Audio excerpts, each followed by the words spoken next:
이제부터 이사야 1장 주예를 시작하도록 하겠습니다. 이사야 1장은 이사야서 전체의 서두로서 이사야서의 중심 주제를 선포하고 있습니다. 특별히 종말론적 선포를 다루고 있는 이사야 65장, 66장과 대칭적 병행을 이루면서 전체가 단일한 구조체를 이루는 형태를 취하고 있습니다. 이사야 1장 2절에서 하늘과 땅을 증인으로 부르시는 만유의 주님이심이 선포됩니다. 여기서 하늘과 땅, 샤마임 그리고 에레츠 이 두 어휘쌍이 40장에서부터 55장 사이에 17회에 걸쳐서 언급되고 있는 것을 볼 수가 있습니다. 예를 들어 이사야 40장 12절 그리고 22절, 42장 5절 그리고 44장 23절, 24절 그리고 45장 그리고 47장, 48장, 49장 그리고 51장 6절에서는 두 번에 걸쳐서 나옵니다. 그 다음에 51장 13절과 16절 그리고 55장 9절, 10절 이런 데서 이렇게 나옵니다.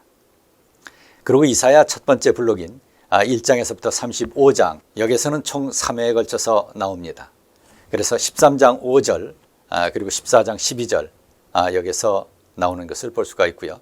그리고 이사야서에서 가장 큰 산문 블록인 이사야 36장에서부터 39장 여기에서는 2회에 걸쳐서 언급되는 것을 볼 수 있습니다.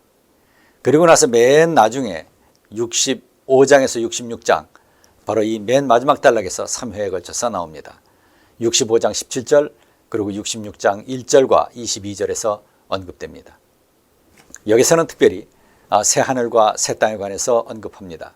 이사야 전체의 내용을 하늘과 땅의 하나님으로 마감합니다.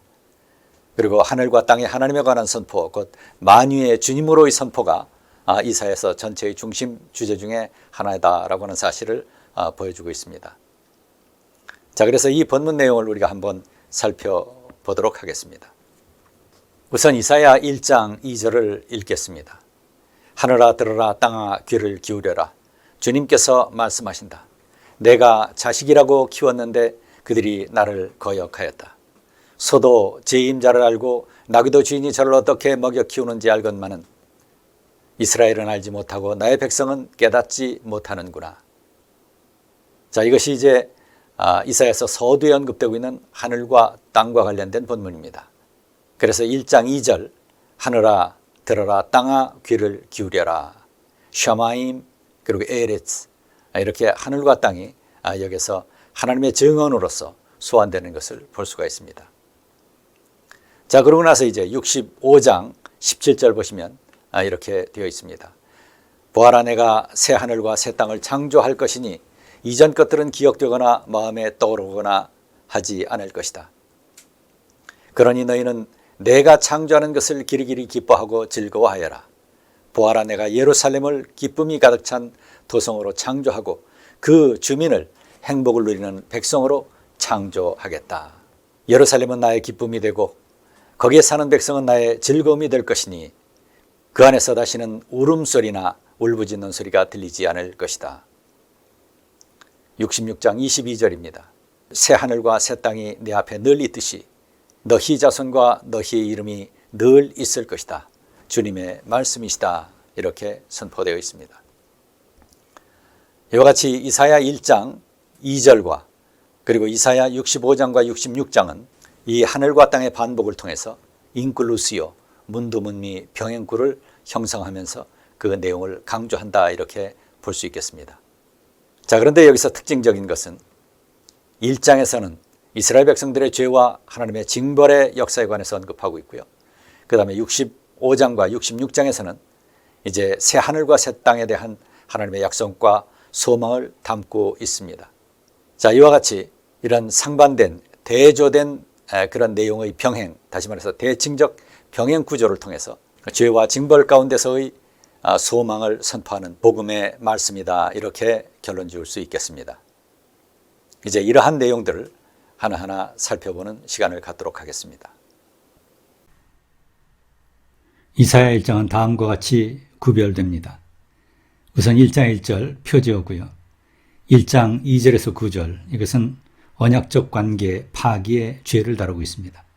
1장 10절에서부터 17절 기도응답의 원리, 그 다음에 1장 18절에서 20절 하나님의 강복, 그 다음에 1장 21절에서부터 31절 죄의 내용, 그 중심 주제는 우상 숭배입니다.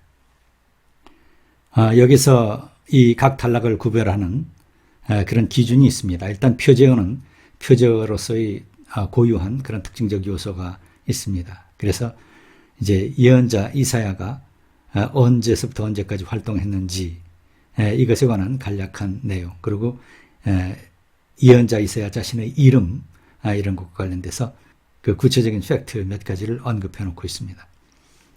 그 다음에 이제 2절에서 9절, 그 다음에 10절에서 17절, 18절에서부터 20절, 21절, 여기 우선 이 가운데 세 단락은 명령어로부터 시작합니다.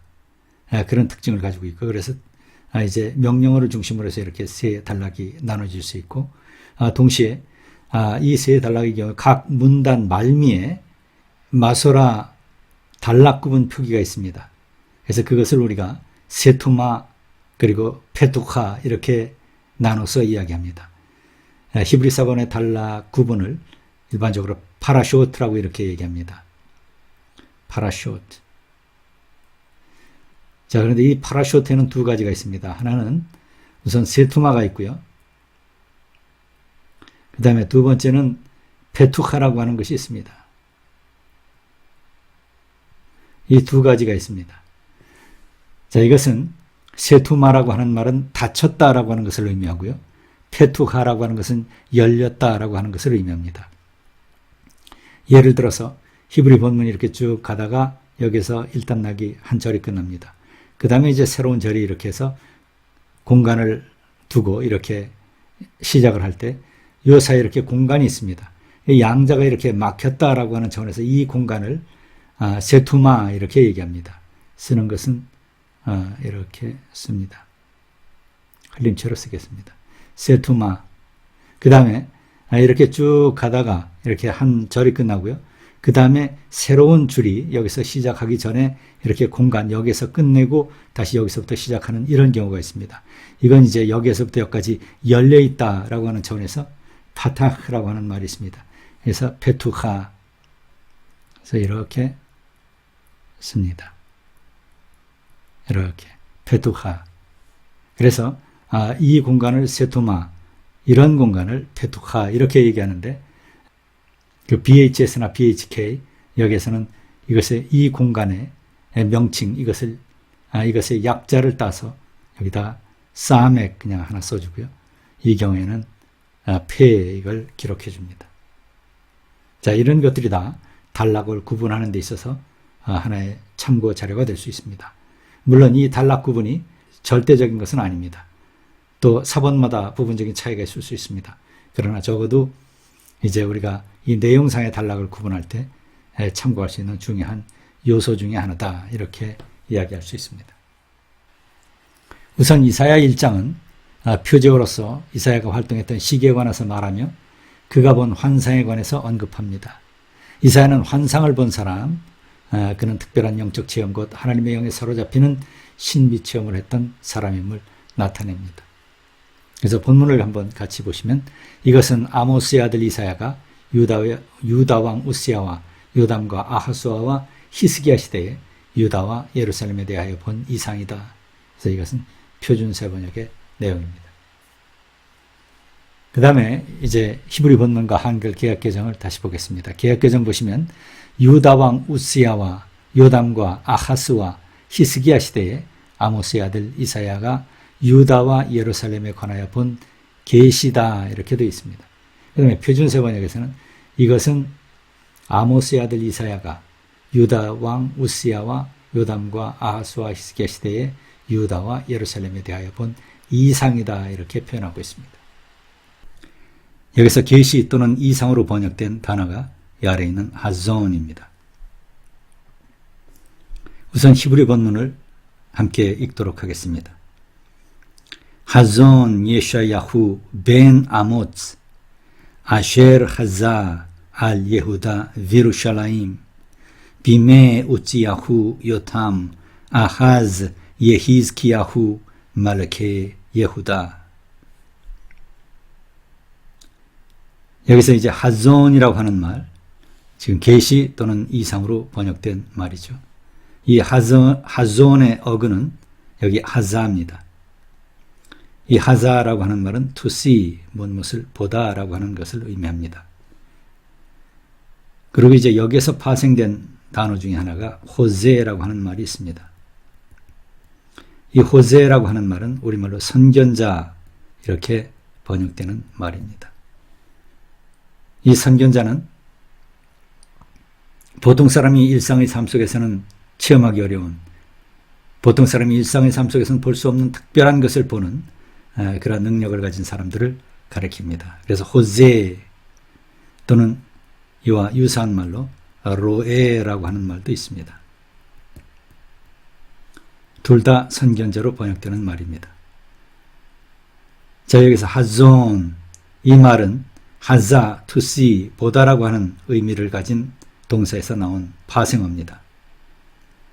그럼에도 불구하고 이것은 하나님의 계시, 단순히 본 것만이 아니라 그가 듣고 느낀 모든 것들, 그래서 영감받은 모든 말씀, 모든 계시, 이것을 총괄적으로 표현할 수 있는 말이 하존이라고 하는 말입니다.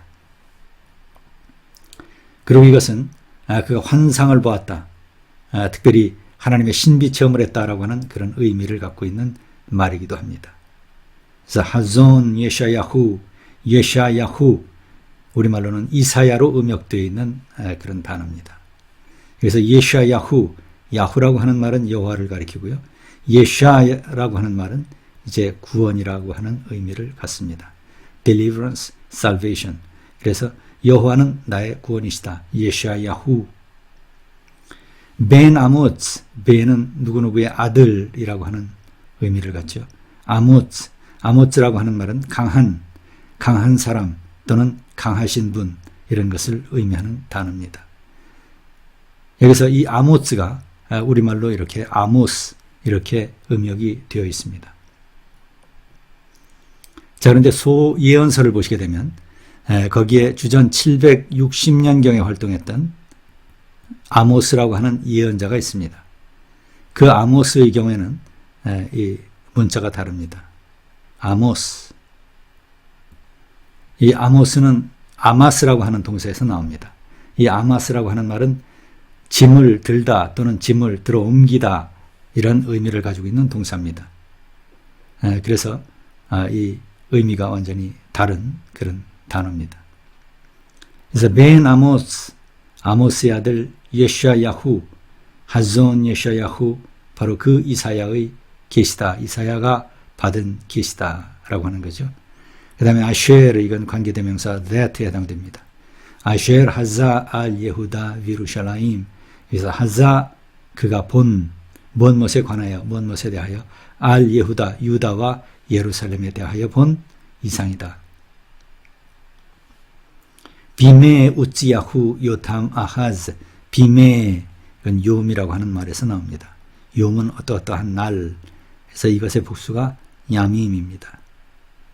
야밈.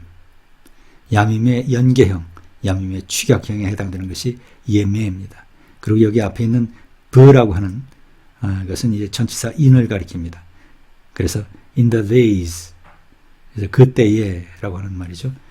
어느 때냐? 우찌야후, 우찌야후. 이 경우 역시 마찬가지로 야후는 여호와를 가리킵니다. 그 다음에 우찌라고 하는 말은 오즈에서 나옵니다. 이 오즈라고 하는 말은 힘 또는 피난처를 의미합니다. 그래서 여호와는 나의 피난처시다 또는 여호와는 나의 힘이시다 라고 하는 것을 의미하는 말이 바로 이 우찌야후라고 하는 이름에 담겨져 있는 의미입니다. 요탐, 요탐 역시 앞에 요는 여호와를 가리키고요. 탐은 탐함에서 나옵니다. 탐함, 이것은 완전하다라고 하는 의미를 가진 동사입니다. 그래서 여호와는 완전하시다. 그 다음에 이제 아하스라고 하는 말이죠. 아하스 왕. 이 아하스는 단단히 붙잡다라고 하는 것을 의미합니다. 이것의 본래형은 예호아하스, 예호아하즈입니다. 여기 예호는 여호와를 가리키고 아하즈는 단단히 붙잡다. 여호와께서 단단히 붙잡아 주신다. 여호와께서 붙잡아 주신다라고 하는 것을 의미하는 말이 여호아하스입니다. 성경에서는 이제 여호아하스라고 하는 이름으로 음역되어 있는 왕이 있습니다.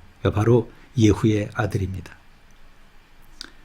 자, 그리고 예히ዝ기야후, 야후 역시 여호와를 가리키고요. 예히즈키, 하자크에서 나옵니다. 하자크도 역시 강하게 하다, 단단히 붙잡다 이런 의미를 갖고 있습니다. 여호와께서 단단히 붙잡아 주신다. 여호와께서 지켜주신다. 여호와께서 강하게 하신다 라고 하는 의미를 가진 단어가 예히즈키야후입니다. 그래서 말케 예후다, 말케, 이건 멜레크에서 나오죠. 멜레크는 왕을 의미합니다. The king. 이것의 이제 복수가 멜라킴이라고 하는 말이 있습니다. 멜라킴의 연계형, 멜라킴의 축약형이 말르케입니다. 말르케 예후다, 유다의 왕들인 이러이러한 왕시대의 유다와 예루살렘에 관하여 본 하자, 아모스의 아들 예샤야후, 그의 환상이다. 아존. 참고적으로 제가 여기서 히브리어를 흘림체로 주로 씁니다. 예를 들어서 멜레크, 이것의 이제 본래 정자체는 이렇게 멜레크 이렇게 씁니다. 근데 이걸 빨리 쓰면 멜레크 흘림체가 이렇게 되죠. 그 다음에 멜라킴, 이게 이제 정자체입니다. 이것을 좀 빨리 쓰면 이렇게 됩니다. 그래서 제가 좀 히브리어를 빨리 써야 될 필요가 있을 때 주로 이 흘림체를 많이 씁니다. 활자체는 본문에 다 담겨져 있고, 그리고 제가 음역을 해드리니까 하여튼 내가 급히 좀 쓸 때 이 흘림체를 쓴다라고 하는 것을 양해해 주시기 바랍니다. 자, 이렇게 이사야가 활동했던 시기, 이것이 지금 이 표제요 1장 1절에 언급되고요. 여기에서 이 시대는 국제적으로는 아시리아라고 하는 초강대국의 위협 아래 있었던 그런 시기에 해당된다, 이렇게 얘기할 수 있습니다. 아시리아는 주전 약 2000년경부터 제국의 면모를 갖추기 시작합니다. 이런 나라가 흥망성쇠를 거듭하다가 신아시리아 제국, 다시 말해서 주전 약 900년경서부터 609년경까지 존속되는 그런 신아시리아 제국 시대 때 가장 커다란 번성을 누리게 됩니다. 특별히 신아시리아 제국 초엽인 주전 900년경서부터 820년경까지 상당히 커다란 세력으로 성장을 하게 되는데, 그때 왕이 아슈르나시르발 2세입니다. 그는 주전 884년에서부터 860년까지 통치를 했고요. 그의 아들 살마네세르 3세, 그는 주전 859년에서부터 825년까지 통치하게 됩니다. 바로 이 두 왕의 시대에 가장 큰 번영을 누리다가 그의 아들 때 삼슈아닷이라든가 또 그 다음 때 아닷 니랄이, 이런 왕 때의 쇠퇴기를 맞이하게 됩니다. 그러다가 이제 주전 745년 티글랏필라세르 3세라고 하는 왕이 다시 옛 영화 그리고 옛 권세를 다시 회복하는 정책을 피게 됩니다. 그래서 우선 그는 그 전 때에 상당히 문제가 되었던 이 우라르투라고 하는 이 왕국을 공격을 하게 되고요. 그 다음에 아래쪽으로 바벨로니아를 공략하게 됩니다. 그리고 더 나아가서 이제 서쪽에서는 시리아, 그러니까 그 당시 명칭으로 아람 지역, 이 지역을 공격해서 점령을 하게 됩니다. 그래서 그는 이 고대 중근동, 이 지역의 방대한 영토를 차지하게 되고요. 옛 잃었던 땅을 다시 회복하게 됩니다. 자, 그는 745년에서 727년까지 통치를 합니다. 그리고 그 뒤를 이은 왕이 살마네세르 5세라고 하는 왕이 있습니다. 그 왕은 726년에서부터 722년까지 통치합니다. 바로 이 살마네셀 5세 시대 때 여기 북왕국 이스라엘이 패망을 하게 됩니다. 그때가 주전 722년입니다. 그리고 그 다음에 뒤를 이은 왕이 사르곤 2세라고 하는 왕이 있습니다. 그는 721년에서부터 705년까지 통치하고요. 그 뒤를 이은 왕이 사네립 또는 세나케립이라고 하는 왕입니다. 그는 704년에서부터 681년까지 통치하게 됩니다. 자, 한편 이 남쪽 유다 이 지역에서는 주전 742년에 우시야라고 하는 왕이 죽게 됩니다. 그는 783년서부터 통치를 하기 시작해서 742년까지 통치합니다. 바로 이 우시야 왕이 죽던 해에 예언자 이사야가 예루살렘 성전에서 하나님의 환상을 봅니다. 바로 여기서 예언자로서의 소명을 받게 되고 예언자 직분, 예언자 사명을 감당하기 시작하게 됩니다. 바로 이 우시야의 뒤를 이어서 왕이 된 사람이 요담이라고 하는 왕입니다. 요담은 742년에서부터 735년까지 통치합니다. 실제 그는 750년경서부터 우시야 왕에 대한 섭정에 들어가서 결국 735년까지 통치를 합니다. 그 다음에 뒤를 이은 왕이 아하스 왕입니다. 이 아하스 왕은 735년에서부터 715년까지 통치하게 됩니다. 바로 이 아하스 왕 시대 때 시로 에브라임 전쟁이라고 하는 전쟁이 발생하게 됩니다. 다시 말해서 북쪽 아람과 북왕국 이스라엘이 연합을 해서 유다를 공격했던 바로 그러한 전쟁입니다. 바로 이 두 왕국이 유다를 공격하자 여기 유다, 그 당시 아하스 왕은 이 아시리아에게 원병을 청하게 됩니다. 그래서 결국 이 아시리아의 도움으로 여기 아람과 그리고 이스라엘을 치게 되지만 그래서 여기 전쟁에서 완전히 패배를 면하게 되지만 그러나 여기 유다는 실질적 차원에서 아시리아의 속국이 되게 됩니다. 물론 왕위라고 하는 그런 왕권은 유지를 하지만 그러나 종교적 차원에서, 경제적 차원에서, 군사적 차원에서, 또 정치적 차원에서 모든 면에 있어서 유다는 아시리아의 통제를 받게 됩니다. 바로 이 뒤를 이어서 왕이 오른 사람이 바로 히스기야입니다. 히스기야는 주전 715년에서부터 687년까지 통치를 하게 됩니다. 바로 이러한 시기에 하나님의 말씀을 대언했던 예언자가 바로 이사야입니다. 하나님의 종 이사야, 그는 하나님의 영에 사로잡힌 사람이었습니다. 하나님을 본 사람으로 오직 하나님의 종으로 하나님의 지상 대변자로서 하나님의 말씀을 대신 전한 사람이었습니다. 그는 부르심에 대한 확신을 갖고 있었으며 그가 하나님을 본 사람이기 때문에 세상의 어떤 권력도 두렵지 않았고 세상의 어떤 부귀영화도 그의 사역의 길을 대신할 수 없었습니다. 그는 세상에서의 삶과 죽음에 대한 어떤 두려움도 극복할 수 있었습니다. 그에게 이 모든 것을 극복할 수 있는 담대함이 있었던 것입니다. 바로 이 담대함의 근원이 바로 성령의 역사였었습니다. 이것을 미가는 이렇게 이야기합니다. 오직 나는 여호와의 영으로 말미암아 능력과 정의와 용기로 충만해져서 야곱의 허물과 이스라엘의 죄를 그들에게 보이리라. 바로 예언자들이 갖는 용기와 능력의 근원은 바로 성령이시다라고 하는 것을 고백합니다. 아모스는 하나님이 부르시고 명령하시는데 누가 예언하지 않을 수 있겠느냐고 말합니다. 사자가 으르렁거리는데 누가 겁내지 않겠느냐? 주 하나님이 말씀하시는데 누가 예언하지 않을 수 있겠느냐?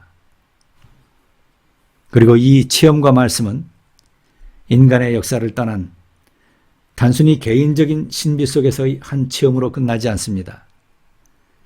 이것은 현실 속에서 일어난 사건이며 성경은 예언자가 유다 왕 우시야 그리고 요담, 아하스, 히스기야 시대에 유다와 예루살렘에 대하여 본 이상이라고 말합니다. 현실에 대한 하나님의 말씀을 듣고 본 구체적 사건이었던 것입니다. 이것이 바로 예언이고 이사야는 바로 이 예언을 감당했던 하나님의 지상 대리인, 지상 대변자, 곧 예언자였던 것입니다.